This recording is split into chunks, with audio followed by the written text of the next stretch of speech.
Hello everyone and welcome back again to my channel. My name is Gloria, and for those who are joining us today, thank you so much. In today's video, we're going to be talking about the switch from visitor's visa to a work permit here in Canada. So if this is the kind of content that you're looking to watch, don't go anywhere, stick around because I'm starting right now.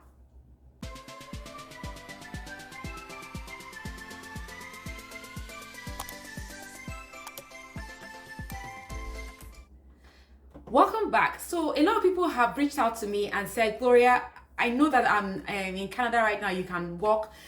Is it possible for me to come to Canada as a visitor and then work immediately? And I keep on telling them that, okay, I think one of these days I have to make a full video and talk about this, because a lot of people are getting things wrong and getting things twisted at the same time. So currently, as we speak, today's date is July the 20th, 2023. There has been a policy that has been in place stating that those who are visiting Canada, who are on visitor's visa, who are currently in Canada, can apply for a job and get a work permit. Those jobs are called LMIA jobs. And what is the meaning of LMIA? You might be asking. LMIA means Labor Market Impact Assessment. So employers who have looked around for permanent residents and citizens to work in their employment, they have searched and they could not find any of this. And so they now throw their jobs open to foreign nationals to apply for these jobs. They have to go and apply for an LMIA from the government. They pay a certain amount of money. I've forgotten how much that amount of money is because I did a research. And then they now use that opportunity, because since they've already applied, that means their LMIA is positive. They now extend this to people who are outside of Canada to apply for this job. When they do apply and they are approved, they go through the recruitment and selection phase.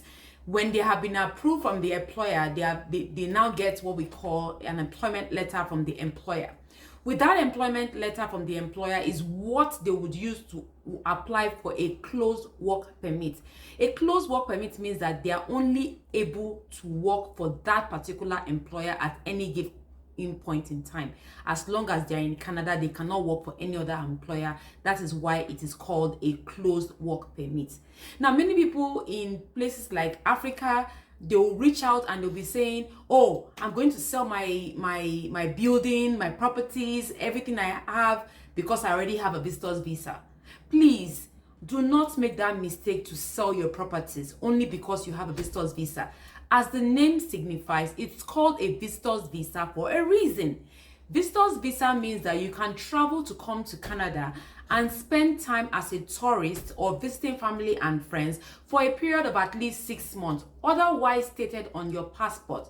Meaning that when you arrive at the airport, any of the airports in Canada, the officer might put a stamp on your passport, meaning that you have to leave Canada by that particular date. Otherwise, you cannot exceed any given time 6 months. You cannot exceed any visit time in Canada from 6 months and above. It has to be between 1 to 6 months. I'll say this again. You cannot exceed staying in Canada at any given point in time for more than 6 months. You have to stay in the country for at least a period of 6 months. Otherwise, the officer you met at the airport had stamped your passport and you look at the date and the date is less than 6 months, that means that is the time you have to leave Canada. Now, what are the disadvantages of not leaving Canada after 6 months or the date that the officer stamps? It means that the next time you want to apply, you might not be able to get a visa, because they would ask you on your application form, have you ever stayed longer than the time you have already agreed to stay in Canada? You have to say yes and explain. It is now the onus now lies on the officer to decide, okay, should we give this person a visa or should we not give this person a visa? Always honor anything you tell the officers here in this country, anything you say, stick to your words. Be truthful, be honest, because you don't want something to happen to you in the future. Now, with that being said, I don't want a situation whereby you would come back to me after watching this video and say, Gloria, I still want to come to Canada and I'm going to get a job. No. Another thing that most people would always think about doing is that when they get to the airport, they will now, because they have a visitor's visa, they now seek asylum. Please, let everything you're doing be honest. Be honest with all the things that you're doing so that in the future, it doesn't backfire. Now, for those of you who are planning to come to Canada and you have asked me, am I able to switch my visa to a study visa? Well, from what I know, you can apply to a school, but in most instances, you have to apply for a study permit outside of your home country. So if you're coming from Nigeria and you're on a visitor's visa in Nigeria, you can find a school. Nobody's going to stop you or prevent you from finding a school. But the rule is that you have to apply for a study permit from outside your home country because you are not a resident of Canada. I do not want my video to be long today because I just wanted to come out and make this clear. Finding an LMIA job in Canada as at this time is not easy. Think about it. You are a visitor on a visitor's visa who is going to stay temporarily. Those who are here, who have a valid reason for staying in Canada, they have stayed here for like what? Months, a year, 2 years, and they have not gotten a job. If you are an employer, would you give the job to a visitor instead of those who have stayed here longer? I will leave that answer for you to decide. But I'm going to end with this.